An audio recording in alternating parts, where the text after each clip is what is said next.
दोस्तों mains open big boys के results भी हमारे सामने है और ये 60th ओलंपिया दोस्तों बिल्कुल ही कुछ अलग हो गया है। हर डिवीजन में हम लोग को शॉक्स पे शॉक्स लगे हैं और यहाँ पे भी वैसा ही हुआ है। दोस्तों यहाँ पे विनर अनाउंस करने से पहले जेक वुड्स काफी बड़ी अनाउंसमेंट करते हैं प्राइज मनी से रिलेटेड, जहाँ पे वो बताते हैं सेकंड प्लेसर की प्राइज मनी बढ़ा के $2.5 लाख कर दी गई है, यानी कि लास्ट ईयर से $50,000 यहाँ पे सेकंड प्लेसर की प्राइज मनी बढ़ी है। और फर्स्ट प्लेसर की दोस्तों प्राइज मनी यहाँ पे बढ़ा के कर दी गई है $600,000 यानी कि $6 लाख, जो कि दोस्तों इंडियन करेंसी में हो जाता है 5 करोड़ 5 लाख के करीब। दोस्तों टॉप 10 प्लेसिंग की बात करें तो 10th पोजीशन से चलते हुए फर्स्ट पोजीशन तक हम लोग हर एक एथलीट की प्लेसिंग देखते हैं। 10th Akeem Williams, 9 Brendon Curry, 8 Rafael Brandao, 7 William Bonac, 6th Hunter Labrada, 5th Andrew Jacked, 4 Martin Fitzwater, 3rd Derek Lunsford, 2nd Hadi Choopan and first the winner of this year's mister Olympia, the winner of golden Sandow सुनहरी trophy के champion है सैमसन दादा। अब दोस्तों सब athletes के हम लोग फिजिक के बारे में एक एक करके बात करेंगे, बट यहाँ पे रिजल्ट्स के बारे में बात करते हैं। सबसे पहले तो दोस्तों सैमसन प्री जजिंग से फाइनल्स के बीच नाइट एंड डे डिफरेंस लेके आए हैं। बहुत ही ज्यादा शार्प फिजिक फाइनल्स में उनकी हम लोग को नजर आई। वही और दूसरे एथलीट्स भी काफी अच्छी इंप्रूवमेंट हम लोग को फाइनल्स के अंदर शोकेस करते हुए नजर आए थे, जहां पे प्री जजिंग में कुछ एथलीट्स जो कि पीछे नजर आ रहे थे वो डायरेक्टली उठ के आगे चले आए due to their outstanding improvement. अब दोस्तों यहाँ पे हम लोग को साथ ही साथ स्कोर कार्ड भी देखने को मिला है, जहाँ पे बहुत ही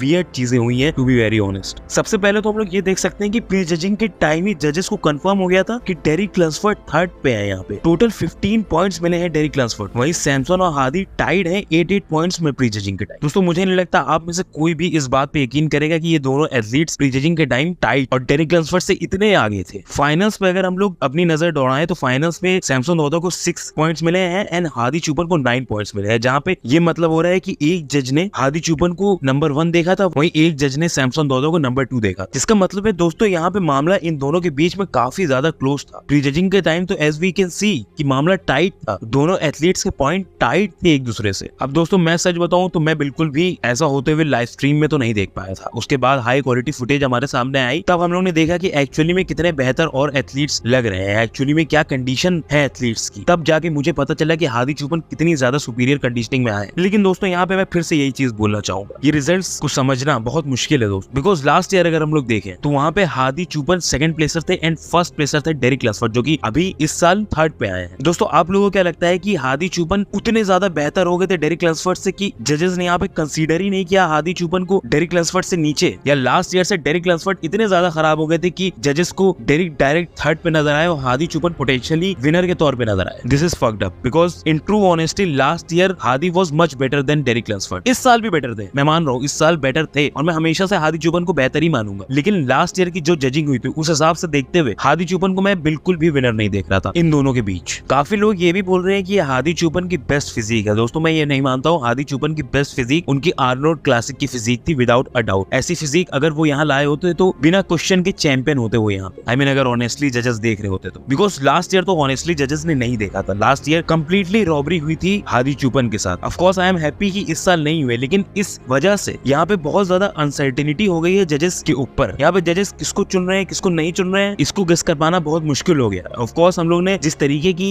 फाइनल्स के अंदर टॉप 4 के बीच पोलिंग होते हुए देखी, वहां पे हम लोग थोड़ा बहुत गेस लगा सकते थे कि हाँ यहाँ पे जजेस जो है ज्यादा आगे शायद सैमसन और हादी को देख, लेकिन उससे पहले तो बिल्कुल भी ऐसा हिंट नहीं था। लेकिन प्री जजिंग के हिसाब से जजेस को कंफर्म था कि डेरिक इज थर्ड। सच बनना इस बात, लास्ट ईयर जब हादी चूपन और डेरिक लंसफर्ड के बीच इतना बड़ा गैप था तब जजेस ने डेरिक लंसफर्ड को चूज किया ओवर हादी। अब की बार एज वी बिलीव कम गैप था, हादी वाज कंडीशन हार्ड, लेकिन पिछले साल नहीं थे क्या? पिछले साल भी थे दोस्त। या तो आप पिछले साल ही डेरिक लंसफर्ड को ना जिताते, बिकॉज पिछले साल कोई इस बात को एक्सेप्ट करे ना करे, लेकिन डेरिक लंसफर्ड चैंपियन मटेरियल नहीं थे पिछले साल। इस साल लास्ट ईयर से ज्यादा चैंपियन मटेरियल लग रहे थे, लेकिन इस साल जजेस उनको एज अ चैंपियन बिल्कुल नहीं देख। दिस इज स्टुपेंडस दोस्तों। लास्ट ईयर जब मैं रिजल्ट्स कवर कर रहा था मैंने एक बात बोली थी जिसको आज भी मैं बहुत ज्यादा स्टैंड लेके बोलना चाहूंगा। 2023 mister Olympia was the biggest robbery in mister Olympia history. Anyways बात करें अब चैंपियन की, तो आई बिलीव यहाँ पे चैंपियन वेल डिजर्व था दोस्तों। कोई भी अगर ये बोल रहा है कि नहीं चैंपियन हादी चूपन को होना चाहिए था यहाँ पे सैमसन दादा के अगेंस्ट, मैं ये नहीं कहूंगा कि वो गलत बोल रहा है, बट मैं ये जरूर कहूंगा कि body building is about mass with conditioning, and यहाँ पे सैमसन की विदाउट अ डाउट लाइफ की बेस्ट कंडीशनिंग थी। सैमसन वहाँ पे मोस्ट मस्कुलर गाय, तो उनका जीतना मुझे शॉकिंग नहीं लगा, लेकिन मुझे सबसे ज्यादा शॉकिंग सेकंड और थर्ड प्लेसिंग लगी। इसलिए शॉकिंग नहीं लगी कि मैं ऐसा देख नहीं रहा हूँ, मैं बहुत आराम से हादी चूपन को जीतता हुआ देख रहा हूँ, लेकिन मुझे इसलिए शॉकिंग हुई कि जिस हिसाब से लास्ट ईयर के रिजल्ट रिजल्ट थे उससे इतना अलग कैसे हो सकता है इस साल, क्योंकि फिजिक में इतना अलग डिफरेंस हम लोग को नहीं दिखा, कुछ भी लोग बोले। दोस्तों उनके आगे के एथलीट्स के बारे में बात करें तो यहाँ पे हंटर लब्राडा प्री जजिंग के टाइम जजेस की नजरों में 4th पोजीशन पे थे। एंड डेफिनेटली दोस्तों Hunter Labrada brought it. Pre judging के टाइम टाइट कसी हुई फिजिक, एकदम श्रेडेड फिजिक हम लोग को उनकी देखने को मिली थी। बट अनफॉर्चुनेटली फाइनल्स के टाइम एंड्रू मच इंप्रूव करके अपनी फिजिक आए। मार्टिन को भी दोस्तों प्री जजिंग के टाइम सिर्फ 2 ही जजेस 4th पोजीशन पे देख रहे थे, बाकी ये 3 5th पे देख रहे थे। लेकिन मार्टिन दोस्तों shut the door in finals. Martin came in much tighter. And मेरा मानना है ये दोस्तों कि इस लाइनअप का डेफिनेटली अगर स्टार हम लोग किसी को बोलेंगे तो वो मार्टिन फिट्जवाटर थे। सबसे ज्यादा अनएक्सपेक्टेड येट सबसे ज्यादा कमाल की फिजिक दिखाने वाले वही एथलीट थे। हर जगह से दोस्तों टाइट कसे हुए छोटी सी वेस्टलाइन के साथ कमाल की कंडीशनिंग उन्होंने शोकेस की थी स्टेज पे। वहीं जब फाइनल्स में उससे और ज्यादा टाइटर, उससे और ज्यादा क्रिस्पियर जजेस को मार्टिन दिखे तो जजेस के दिमाग में विदाउट अ डाउट उनको 4th पोजीशन मिल गई। दोस्तों इसके आगे बढ़े तो हम लोग ये देख सकते हैं कि प्री जजिंग में राफेल ब्रांडो 7th पोजीशन पे थे और विलियम बोनैक 8th। लेकिन दोस्तों विलियम बोनैक भी काफी ज्यादा कसी हुई फिजिक फाइनल्स के अंदर हम लोग को शोकेस की। एंड फाइनल्स में जजेस के दिमाग में definitely William was ahead of Rafael. Anyways दोस्तों स्कोर कार्ड को थोड़ा साइड में हटाया जाए, यहाँ पे बात करते हैं एक एक करके जल्दी फिजिक्स के बारे में। देखेंगे जितने भी एथलीट यहाँ पे खेलते हुए हम लोग को नजर आए उनका फ्यूचर क्या रहने वाला है, क्योंकि दोस्तों इस साल के ओलंपिया ने बहुत कुछ बदल के रख दिया है। जहाँ पे अगर हम लोग को याद हो तो कुछ साल पहले क्यों इतनी बड़ी बड़ी टाइटल रेंज होती थी एथलीट्स, बिकॉज जजेस और दूसरे एथलीट्स को चांस नहीं देते थे तब तक जब तक कंप्लीटली डिस्ट्रॉय न कर दे वो चैंपियन। लेकिन दोस्तों ये चेंज आया है 2018 में, तब जब फिल हीथ को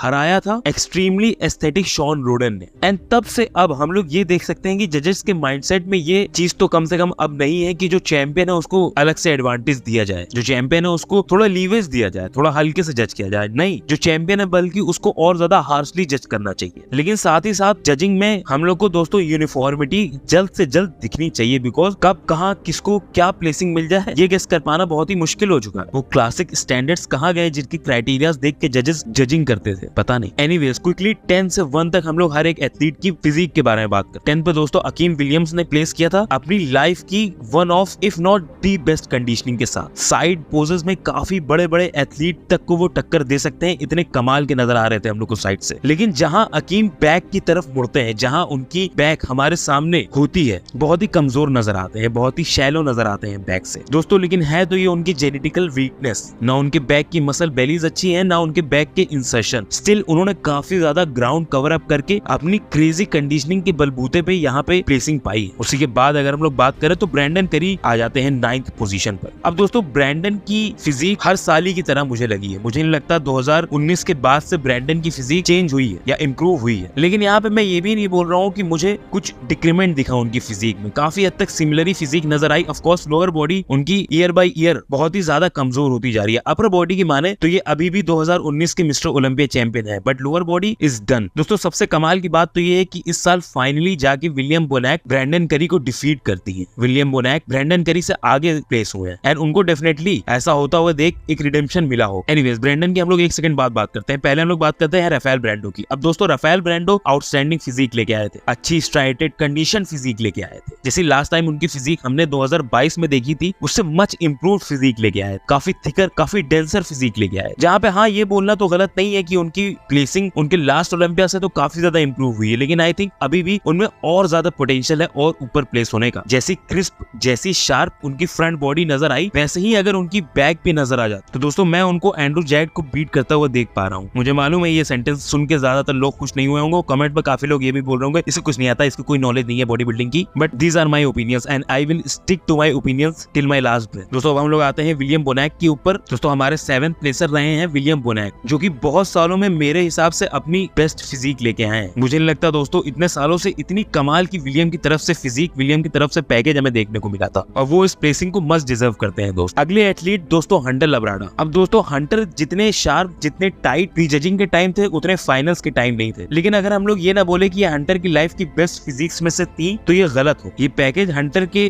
करियर के बेस्ट पैकेजेस में से है, लेकिन मेरे ख्याल से उनके ऊपर प्लेस एथलीट्स उनसे बेटर थे, उनसे ऊपर प्लेस एथलीट्स फिजिक वाइज उनसे ज्यादा फ्रेशर नजर आ रहे हैं। और मेरे ख्याल से आप लोग भी इस बात से एग्री करते होंगे कि कोई भी और एथलीट इतना फ्रेशर इतना क्लीनर नहीं लगता जितना एंड्रू जैक नजर आते हैं। लेकिन कम ऑन दोस्तों एंड्रू फेल ऑफ। एंड्रू से जितनी उम्मीद थी उतना कमाल का पैकेज हमें यहाँ दिखा नहीं। स्पेशली प्री जजिंग के टाइम तो बहुत ज्यादा वाटरी और अंडरवेलमिंग नजर आए। वही फाइनल्स में मच टाइटर फिजिक के साथ उनकी प्लेसिंग में भी हम लोग को इंप्रूवमेंट दिखी, जहाँ पे प्री जजिंग के टाइम से फाइनल्स तक एक प्लेस इंप्रूव कर दिए एंड्रू जैक। अगली बात करते हैं दोस्तों हम लोग मार्टिन फिट्जवाटर की, the star of this show. Stage पे शायद सबसे कंप्लीट, सबसे बैलेंस्ड, सबसे सिमेट्रिकल अगर कोई बॉडी बिल्डर होगा तो वो मार्टिन के अलावा कोई और नहीं हो सकता। एंड आई थिंक मार्टिन के बारे में हम लोग ने जितनी बात करनी थी वो हम लोग पहले कर चुके। मैं तो सिर्फ यही बोलना चाहूंगा कि ये बस शुरुआत, मार्टिन आगे फ्यूचर में बहुत कुछ करने वाले हैं, इस इंडस्ट्री में एक बहुत ही हाउस होल्ड नेम बनने वाले हैं। उनसे उम्मीद सिर्फ और सिर्फ इतनी सी रहेगी कि वो अपनी लाइंस अपने करियर भर बरकरार रखे। जिस एथलीट ने अपनी लाइन अपने लास्ट ईयर ही से ज्यादा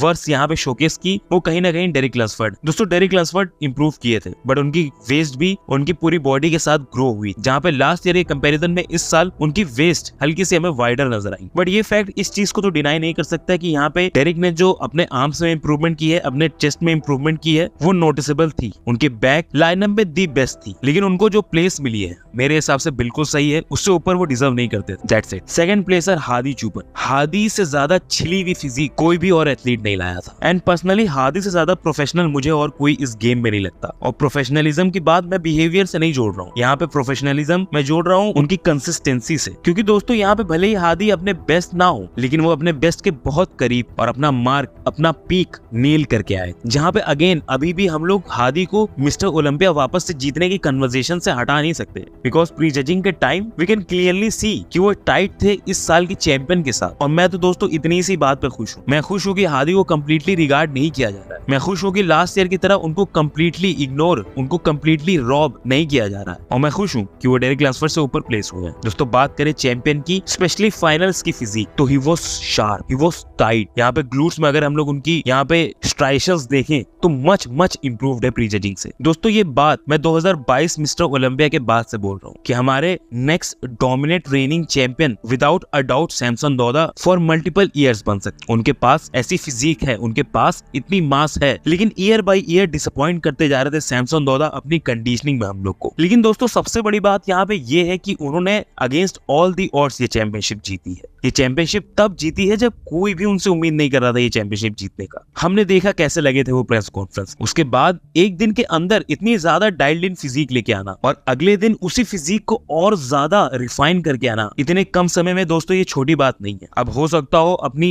रिफाइनमेंट, अपनी ड्राइनेस शोकेस करने के लिए कुछ अनहेल्दी मेथड्स का इस्तेमाल किया हो सैमसन दौदा, लेकिन इस बात को हम नकार नहीं सकते कि ये सैमसन की लाइफ की ड्राइएस्ट फिजिक थी। ट्रॉफी जीतने के बाद जेन्युइन इमोशंस उनके चेहरे पे हम लोग को नजर आ रहे थे। एक और चीज मैंने सुनी थी यहाँ पे, शायद ऑल अबाउट ओलंपिया ने बोली थी कि लास्ट ईयर की तरह इस साल हादी चुपन स्टेज छोड़ के गए नहीं, डिस्पाइट कि वो सेकंड आए। दोस्तों इस साल हादी चुपन जिससे हारे हैं वो उनसे 50 पाउंड हैवियर। कंडीशनिंग में 18-20 का फर्क था, मान रहा हूं मैं, लेकिन पिछले साल क्या था? पिछले साल हादी चुपन उस एथलीट से आ रहे थे जिसकी कंडीशनिंग उससे 18-20 थी और साइज में भी वो 18-20, और मैं 18 डेरिक लसफर्ड को बोल रहा हूँ। एनीवेज डिस्पाइट द टेंशन, हम लोग को ये बात तो जरूर माननी पड़ेगी कि इस साल को ओलंपिया बहुत ज्यादा एक्साइटिंग एंड सरप्राइजेस से भरा हुआ था। उम्मीद यही है कि जिस तरीके से IFBB एथलीट्स को लुकआउट कर रही है उनकी प्राइज मनी बढ़ा के, उसी तरीके से थोड़ा अपनी ऑडियंस के बारे में भी IFBB सोचे और नेक्स्ट ईयर एक अच्छी लाइव स्ट्रीम हम लोग को कम से कम दिखे, जहाँ पे हम लोग जज कर पाए कि एथलीट्स की कंडीशनिंग कैसी है। इसी के साथ दोस्तों वीडियो आप लोग जरूर लाइक कर दीजिए, सब्सक्राइब कर दीजिए काफजिला हिंदी चैनल को, बेल आइकन दबा दीजिए। चलिए आपसे अगली वीडियो मिलते हैं, तब तक के लिए बाय।